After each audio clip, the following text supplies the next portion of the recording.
Okay, hello mga ka-farmer, welcome back sa ating channel LM Integrated Farming and Techniques. Magandang araw mga ka-farmer. Update tayo sa ating talong. Ito na yung status ng talong natin.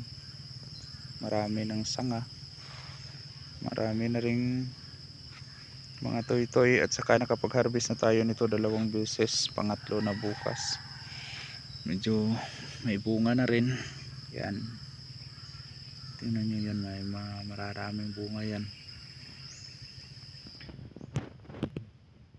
May baliko yun dito rin. Sunod-sunod na yung bunga. Sunod na linggo marami nang mapipitas nito. Yun,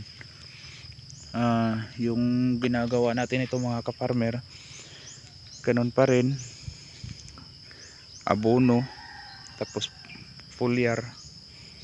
Weekly yung pag-aabono natin, pero ngayon ano na to, marami ng tuy-tuy, kailangan na siguro mag-adjust tayo bawat 4 na araw. Tapos yung twine nito sa gitna, ipahabol na natin kasi kailangan na to mga 5 days mula ngayon. Mabibigat na tong sanga kasi marami na yung bunga, halos bawat buko. Kung titingnan nyo, yan, sunod-sunod na yung bunga na yan. Kailangan na talagang Tapos yung treatment natin dito sa lupa, hindi pa tayo nakapagsigunda mula nung after itanim. Tayo ng isang beses noon, humus, potassium humate yung ginagamit natin. Tapos nag-order ako ulit kasi ubos na. Papalo up natin para pangalagaan natin yung kalusugan ng lupa, yung health status ng lupa. Yun ay napakalaking faktor talaga sa pagpapalago ng tanim natin. Kasi kahit anong i-apply mo dyan, kahit anong abono, kung ang lupa mo tagilid, walang mangyayari dyan.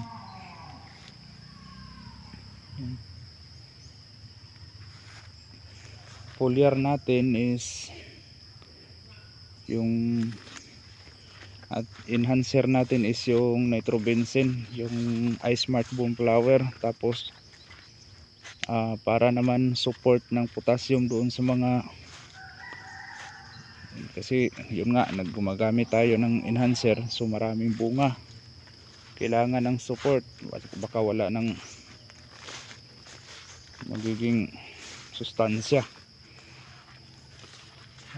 Nag-spray tayo ng Growmore na 4048, pero actually mga ka-farmer, hindi ko nire-recommend talaga yung 4048 na Growmore sa ganitong mga klase ng tanim, kasi continuous yung bunga Ang mangyayari kasi pag sobrang taas ng potassium, mababa yung nitrogen at saka phosphorus, mag-shut off or mag-cut off yung growth ng ng tanim. Para kasi siyang senescence hormone na siyang nagpipigil sa growing ng tanim, parang imamatured niya yung tanim. Kaya ang mas maganda yung 2530 na na Growmore. Wala akong stock. Ang meron ako is yung pula, yung 4048. Yung Growmore na mga ka-farmer, yung orange, ang pinakamaganda sa ganito, yung mga continuous na fruiting.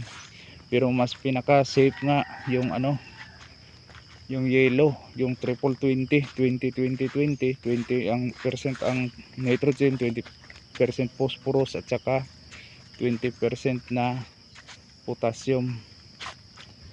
Napakadami ng bulaklak nito mga ka-farmer. Hindi tayo dapat magiging kampante nito na ganito lang yung twine ng trellis natin nasa baba pa lang, kasi babagsak to. Na masyado, yung destructive na masyado yung growth ng natin pag wala pa yun.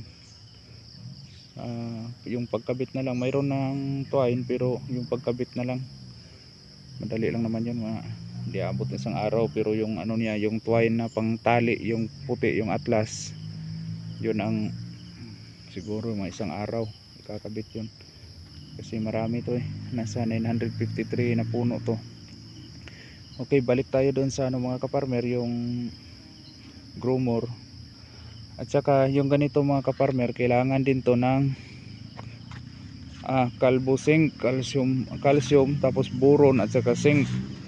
Mayroon namang kalbo, yung calcium boron, excuse me, yung calcium boron, pero hindi kasi natin alam yung status ng lupa natin mga kaparmer, lalo na't hindi tayo nakapagpa soil analysis. Baka nagkukulang na sa zinc. Napaka importante ng zinc mga kaparmer, kasi siya yung naglalatag ng lahat ng mga sustansya or mga nagiging pagkain na ginawa ng nitrogen at saka yung photosynthesis. Kasi yung function ng abono mga kaparmer,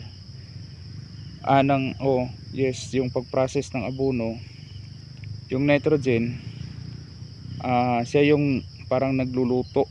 Lahat ng makukuha doon sa ugat or yung rekta dyan sa dahon, dadalhin yan doon sa dahon. At saka yung nitrogen, siya yung, at saka yung photosynthesis, pag once na mag collab na yung dalawa, parang mamamaximize nila yung photosynthesis ng parang nature na yan ang tanim na ganun.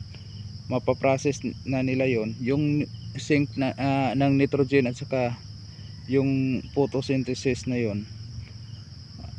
Pag masinaga ng araw yun, direkta yun sa dahon. Tapos pag once na process na yon, yung maglalatag na naman yan, yung zinc, siya yung tagapaglatag. So parang siya yung manager. Ikaw dito ka sa bunga, ikaw doon ka.